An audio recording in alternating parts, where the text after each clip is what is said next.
Bienvenue au podcast Premier Visionnement. Aujourd'hui, nous parlons d'un épisode de Star Trek. Bien entendu, je vous suggère d'écouter l'émission discutée aujourd'hui avant de m'écouter, car je vais le spoiler complètement. Bonne écoute.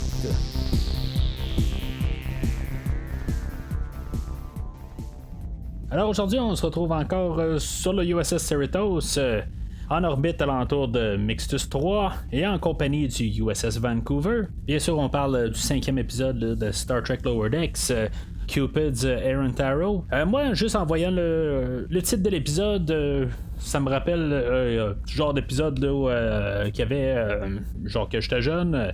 C'est genre l'histoire qui existe comme genre tout le temps, depuis le début des temps, on va croire quasiment. Pas que j'existe depuis le début des temps, mais juste en voyant là le flèche de Cupidon, ben tu sais, je me dis ça va être une histoire qui va ramener encore un des personnages qui va être en amour avec un autre personnage, puis finalement à la fin, ben tout va casser en morceaux.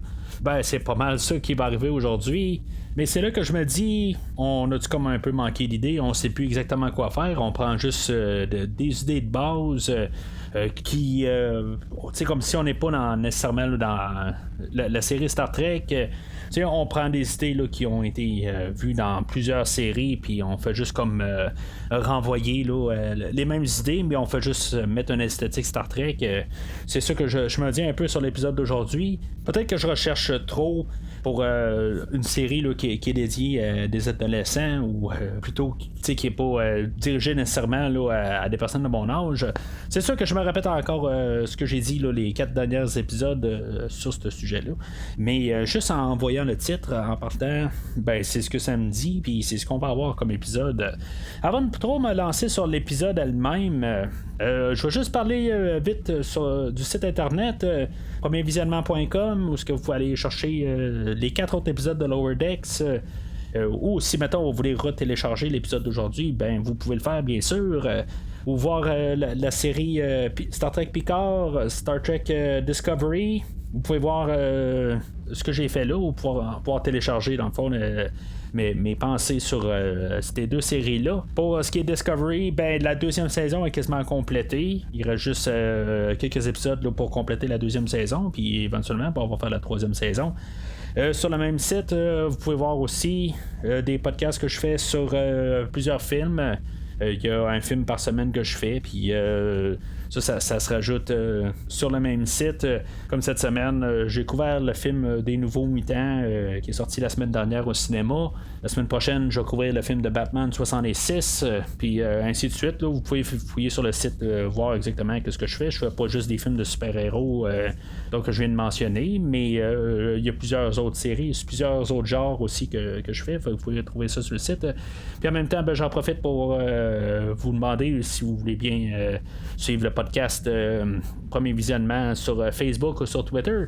Si vous aimez ce que vous entendez aujourd'hui, ben juste vous souscrire à une de ces 2 plateformes-là. C'est là où je publie tout ce qui sort. Fait que dans le fond, vous pouvez être tout le temps à jour sur ce qui est sorti.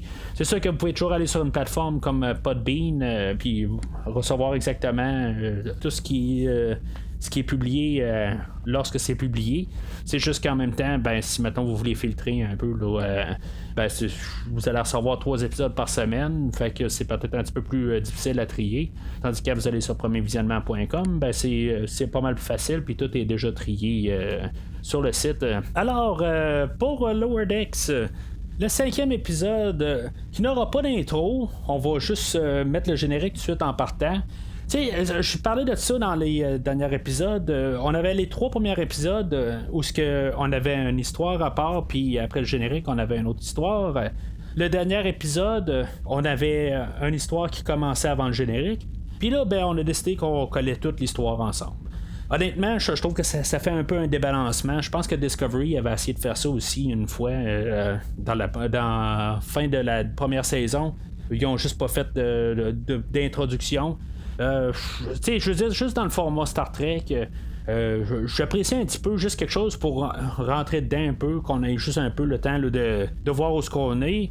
Pas que ça me dérange tant que ça, en bout de ligne, c'est juste une... La série Lower Decks, c'est plus une série de péripéties qui se passe sur un vaisseau de la Fédération et que cette fois-là, il est en animé, puis en bout de ligne, c'est juste des gags qu'on nous montre tout le temps, puis c'est sûr qu'il y a tout le temps une histoire, mais l'histoire est comme de fond un peu, puis c'est juste pour nous montrer un peu des gags. Peut-être qu'on aurait pu mettre une coupure une fois que Boimler il disait qu'il va rencontrer sa blonde là, dans l'émission. Puis on aurait pu comme couper là une fois que Mariner allait dire qu'elle a vérifié, puis qu'on voyait qu'elle était jalouse. Fait que peut-être qu'on aurait pu arriver puis couper ça là. Mais on a décidé de faire tout d'un trait, puis ça va bien aussi là. Dans le fond là, ça change pas grand chose à la manière que l'épisode est présenté, mais c'est juste une question de continuité avec toutes les autres séries, puis même cette série là, ben on aurait quand même dû mettre un avant-générique peut-être là, mais c'est pas plus grave que ça. Fait que l'épisode à Louvre où ce que le USS Cerritos s'en va sur en orbite alentour là, de la planète Mixtus 3 où il y a une lune qui est comme sur le point de se détruire elle-même, mais en tout cas ce qui est mieux de faire c'est que de la détruire parce que elle a nuit avec tout l'écosystème alentour, puis en tout cas et là, dans le fond, il y a de la politique alentour de ça. Puis il y a le USS Vancouver qui est comme un petit peu mieux équipé que le USS Cerritos, qui est plus spécialisé là-dedans. Puis que lui, on va lui demander là, un peu de s'occuper de ça aussi. Mais bien sûr, le capitaine va arriver à bord, puis il va dire ben, ça se peut qu'on puisse pas démolir la Lune parce que les habitants de la Lune, ben, ils sont pas contents. Fait que, tu sais, c'est ça qui se passe en arrière-plan. Fait que c'est pas bien important.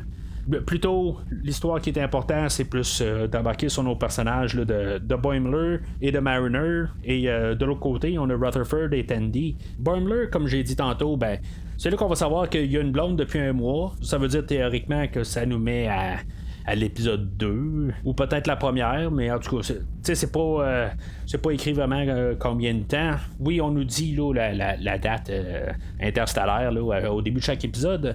C'est juste que je prends pas note de quand est-ce exactement que tout se produit. Fait que on s'en fout un petit peu en bout de ligne. J'ai jamais pris note là, des dates dans Star Trek.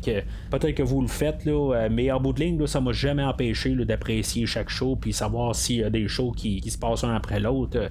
Je sais qu'il y a des sites, des fois, qui vont dire qu'il y a des affaires qui se passent à peu près en même temps. Puis on est capable de tout déchiffrer ça. Moi, je n'embarque pas vraiment là-dedans. En bout de ligne, chaque show est marche séparée. Puis, je veux dire, le Stardate, c'est pour dire à peu près quand. On sait que dans l'univers de Lower Decks, on est après le film Star Trek Nemesis, puis c'est tout ce qu'on a à savoir.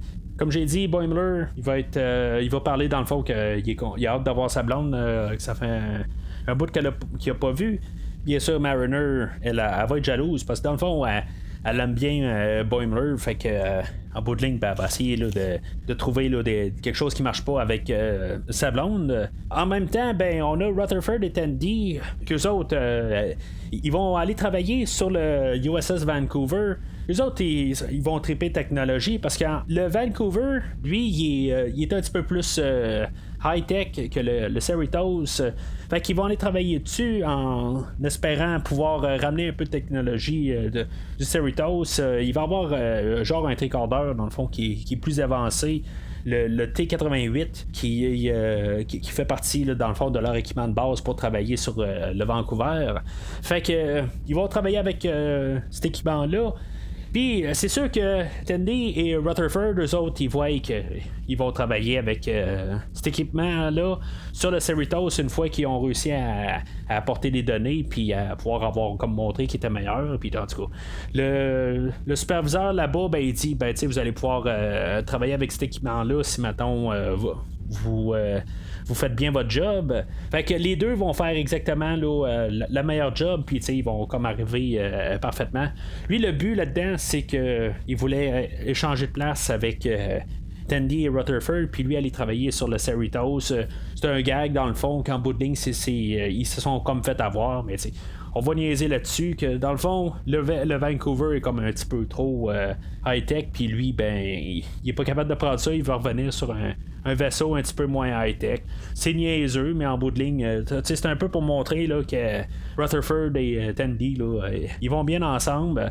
Bout là-dedans que j'ai comme bien aimé, c'est juste, ils ont chacun une image là, qu'ils vont ramener le T-88 sur le Cerritos, puis ils font chacun un gros plan, là, où, juste que comme c'est la machine ultime qui va rapporter, puis que dans le fond, il va être capable de faire tout avec ça, puis que tout le monde va comme dire wow, tu peux tout faire à cause que le T-88. C'est super drôle dans le fond, là, tant qu'à moi, là, je veux dire, c'est juste c'est tellement niaiseux comme idée, là, mais juste d'avoir montré ça, je pense que ça valait la peine juste pour cette histoire-là. Mais tu sais, Rutherford et Tandy, c'est deux personnages que j'aime bien, tu sais. J'aimais bien Tandy au début, qu'on n'a pas vu souvent au travers là, des histoires, mais là on a une histoire avec les deux, puis je trouve ça le fun, juste la cadence, comment ils sont juste un petit peu énervés, puis j'aime bien les deux ensemble, j'embarque un petit peu plus avec ces deux personnages-là. Je trouve qu'avec Mariner puis Boimler, ben, ça revient un petit peu comme tout le temps à la même affaire. Dans le fond, Mariner, elle aime beaucoup Boimler, mais dans le fond, ils se le disent pas vraiment. Là. C'est un peu pareil avec Rutherford et Tandy, mais en tout cas, c'est juste la dynamique entre les deux personnages là, de Boimler et Mariner que j'aime un petit peu moins, mais en tout cas.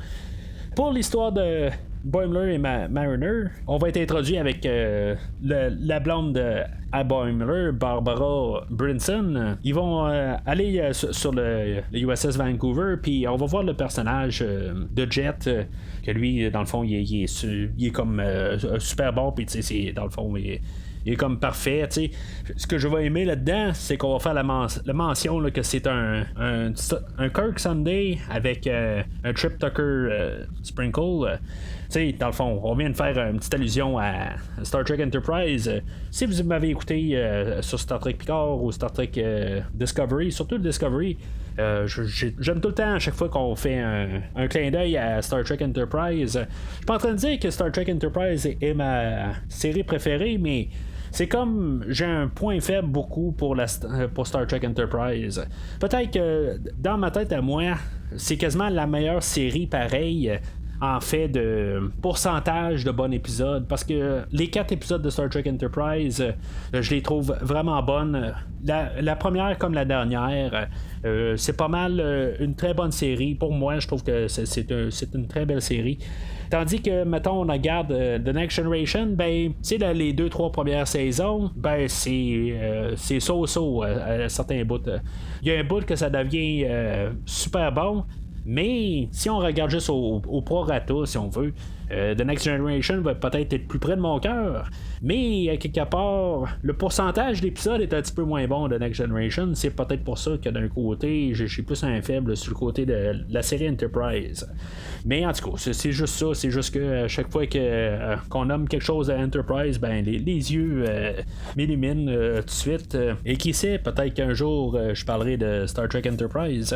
Mais pour l'instant, on parle de Lower Decks. Fait qu'en retournant à Lower Decks, Mariner, elle va arriver puis dire que Barbara est comme genre trop parfaite, puis il y a quelque chose qui marche pas. Dans le fond, elle est super jalouse de ça. Fait que elle va dire une histoire elle va conter une histoire flashback qui était sur le USS Quito.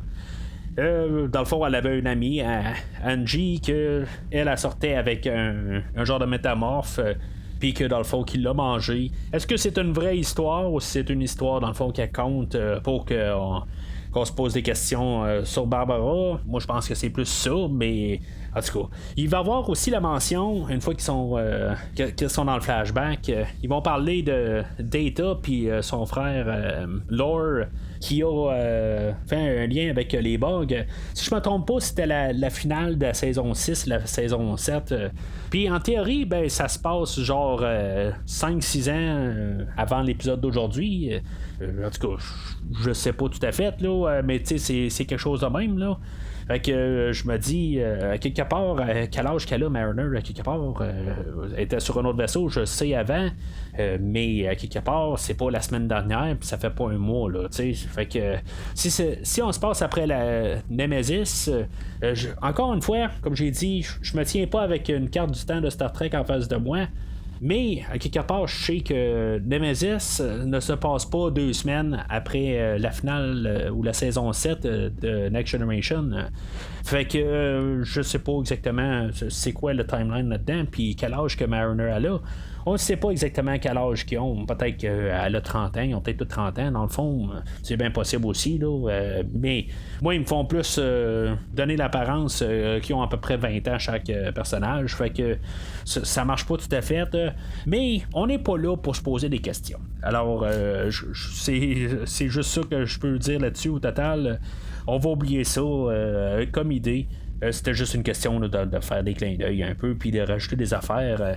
Pendant tout ce temps-là, ben, on a le conseil là, où ce qu'on voit les gens qui habitent sur la Lune, puis le Captain Freeman qui essaie de s'entendre avec la population. Elle va s'entendre avec pas mal tout le monde, à part un, que lui, finalement, ben, on va apprendre que, dans le fond, il habite la planète, puis que s'il il bouge la Lune, ben, ça va tuer toute la population de la planète. Un peu plus tard, ben, on va apprendre que c'est lui et sa femme qui habitent sur la planète. Fait que dans le fond, c'est un gag juste pour ça. Encore là, c'est drôle quand même, ça fait un peu sourire. Mais je dirais que j'embarque un peu plus. Pas que je m'attendais pas exactement à ce que ce soit quelque chose de même, mais en bout de ligne, on a juste comme tout réglé cette histoire-là. Avec juste une ligne, puis ça me dérange pas. Les derniers épisodes sont comme devenus tout frénétiques vers la fin. Puis là, ben, on a un épisode où tout se termine quand même assez de personnes, juste avec des dialogues de personnes. On a finalement Mariner qui va devenir vraiment décidé à trouver que Barbara c'est un extraterrestre. Dans les fois qu'elle va avoir essayé là, de la scanner ou de trouver un échantillon pour elle, finalement, elle va avoir trouvé qu'il y a un parasite à quelque part. Mais c'est là où que Boimler et Barbara s'en allaient, dans le fond, tout seul. Fait que là, c'est un peu la panique. Puis Mariner, ben, elle va essayer là, de les rattraper.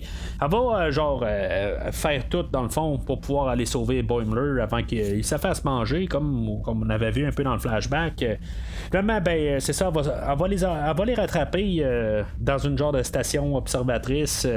Puis elle va se battre avec Barbara. Finalement, ben, les deux vont comme se comprendre un peu. Dans le fond, les deux sont un peu jaloux d'un de l'autre. Puis finalement, ben, ils vont bien s'entendre ensemble. Je veux dire, on voyait ça quand même arriver éventuellement. Soit elle se transformer en autre monstre, que Mariner allait avoir raison, ou finalement, ben, c'est ça qui se passe. Finalement, elle s'entend bien avec, mais la passe là, de la bébite, ben, c'est quelque chose qui avait comme qui faisait sécréter des hormones, puis qui pouvait peut-être faire attirer Barbara vers Boimler, puis finalement ben, ça va faire que Boimler et Barbara vont casser pour la fin de l'épisode. Ça finit bien, c'est le même principe que Rutherford et Tandy, que dans le fond ils reviennent sur le Cerritos. Ils se sont fait un peu des cadeaux en volant plein de T-88. Fait que tout le monde est bien content sur le Cerritos. Tout le monde est bien content de rester au lower deck. C'est un petit épisode. J'apprécie beaucoup. On n'a pas assez de virer fou à la fin, comme on a fait là, dans les derniers épisodes. Je dirais que peut-être que c'est finalement l'épisode que j'ai mieux aimé. Même si au début, j'avais l'air d'être bien négatif. Je trouve que c'était simple comme épisode. Puis, tu sais, juste les petites idées. Puis, on n'a pas assez de virer fou. On n'a pas essayé d'en mettre trop, puisqu'on est un comique. Des fois, on en met plus qu'on peut en faire, dans le fond, qui est plus logique. Mais je trouve qu'à quelque part, ben, on est allé chercher un petit peu des personnages, même si c'est un comique. Tu sais, j'ai comme apprécié plus. J'ai un petit peu plus ri. Tu sais, je veux dire, j'ai pas ri là, à chaudes larmes. Tu sais, je veux dire, j'ai pas ri en fou de rire tout le long. Mais, tu sais, j'ai comme trouvé ça quand même un peu rigolo à certains endroits. Puis c'est sûr qu'en même temps, ben, plus ça va, ben, plus je commence à embarquer avec les personnages. Ça a été long un peu. C'est ça qui se passe à chaque semaine. Je me répète un peu là, de ce que j'ai dit la semaine passée. C'est un peu à partir là, de la 3e épisode où j'ai commencé à embarquer. Mais aujourd'hui, je commence à comprendre vraiment le show. C'est sûr que peut-être qu'il faut que je baisse un peu mon âge pour l'écouter puis plus l'apprécier.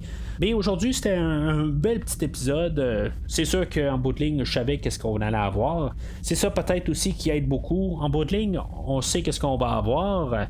Puis juste à faire un peu des niaiseries alentour de ça, ben je pense que ça l'aide beaucoup. Quand on essaye de faire d'autres choses qu'on n'a peut-être pas vues ou qu'on ne sait pas exactement comment ça va se dérouler, peut-être là où Lower Decks est un peu plus maladroit à partir de là. Puis c'est peut-être là aussi que j'aimais un petit peu moins là, dans les premiers épisodes.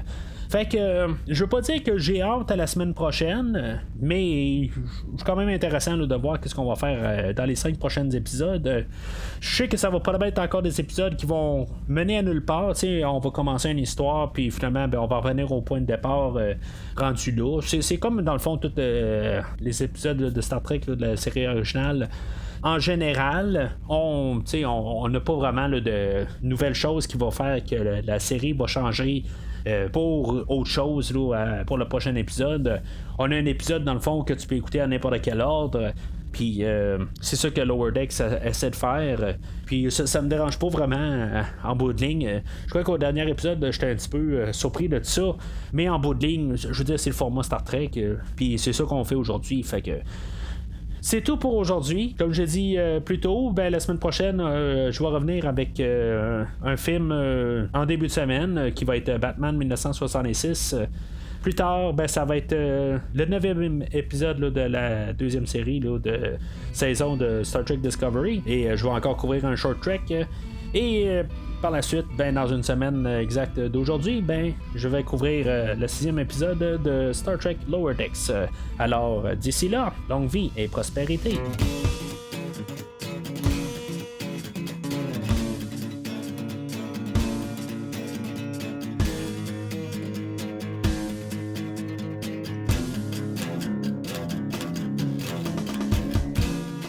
Merci d'avoir écouté cet épisode de Premier Visionnement. J'espère que vous vous êtes bien amusés. Revenez-nous la semaine prochaine pour un nouveau podcast sur l'univers de Star Trek. Vous pouvez suivre Premier Visionnement sur Facebook, Twitter, YouTube, Podbean, iTunes, Spotify et tout autre logiciel de diffusion de podcasts. Merci de votre support et à la semaine prochaine.